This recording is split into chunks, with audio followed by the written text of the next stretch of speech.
शिवाजी विद्यापीठाचा परिसर हा जैवविविधतेनं अत्यंत समृद्ध अशा स्वरूपाचा आहे.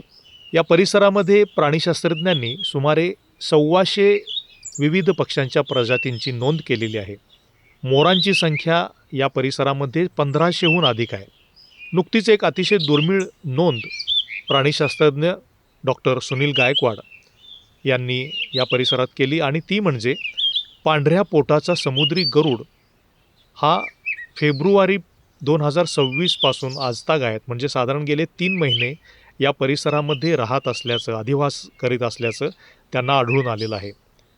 आणि समुद्र किनाऱ्यापासून हा पक्षी इतका लांबवर कसा काय आला, या अनुषंगाने आम्ही डॉक्टर सुनील गायकवाड यांच्याकडूनच माहिती जाणून घेण्याचा प्रयत्न केला.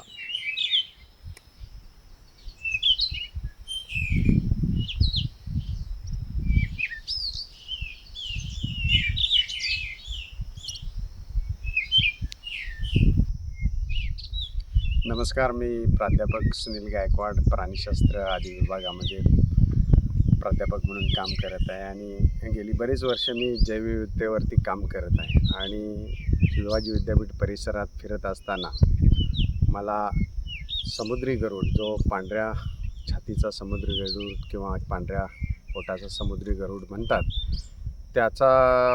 मला त्याची एक नर आणि मादी अशी जोडीचं दर्शन झालं आणि त्यामुळं मला त्याबद्दल फारच उत्सुकता निर्माण झाली.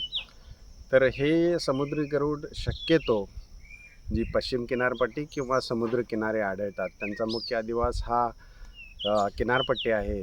परंतु इथं त्याचा आढळ झाला त्याबद्दल मला थोडी उत्सुकता लागून राहिली की ते इथं का आले असावे.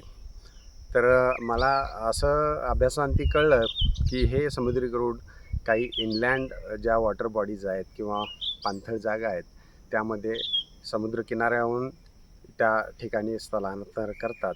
आणि शिवाजी विद्यापीठ परिसरात अशा अनेक ज्या पाणवठे किंवा पाणथळ जागा आहेत आणि तेच मुख्य कारण या समुद्री गरुडांना इकडं आकर्षित करण्याचं असू शकतं.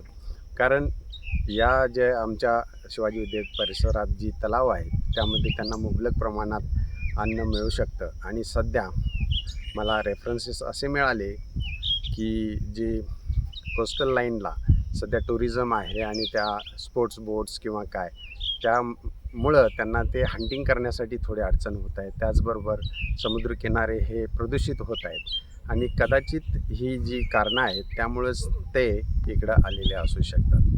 आणि मुख्यत्वे करून मला आवर्जून सांगावं वाटतं की याची जोडीचं दर्शन आम्हाला झालं आणि ही जोडी आली आहे आणि त्यामुळं ते कदाचित या परिसरात उपलब्ध असणारे उंच झाडं जसे की निलगिरी आहे किंवा आणखीन लिंबाची झाडं आहेत त्यामध्ये ते घरटंसुद्धा बांधू शकतील. अजून तरी आम्हाला घरटं कुठं दिसलेलं नाही, परंतु जोडे आल्यामुळं घरटं बांधण्याची शक्यता आणखीन दृढ होती. तर असे हे समुद्री गरुड शिवाजी विद्यापीठ परिसरात येणं म्हणजे शिवाजी विद्यापीठ परिसर हा त्यांच्यासाठी अगदी सुरक्षित अधिवास असू शकतो असं मला वाटतं. तर या शिवाजी विद्यापीठ परिसराची या समुद्री गरुड पक्ष्यांमुळं आणखीन पुन्हा एक जैवविविधतेसाठी सुरक्षित अधिवास असण्याचं जे अधोरेखित होत आहे.